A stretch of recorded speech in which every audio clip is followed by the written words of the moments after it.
Aynen tarif değil.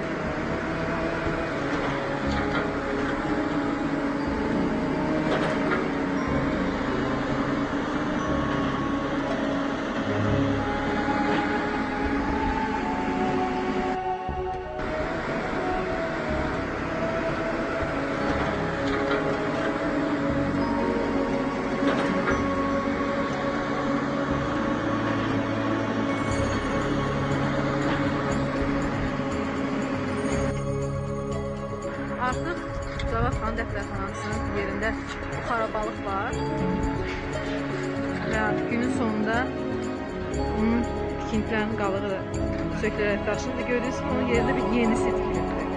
Yəni artıq yeni bir bina güya Cavad xanın dəftərxanasıdır. Halbuki bu heç də 2 əsr bundan öncə yox, məhz bugün bir neçə gün öncə tikilmiş bir tikilidir.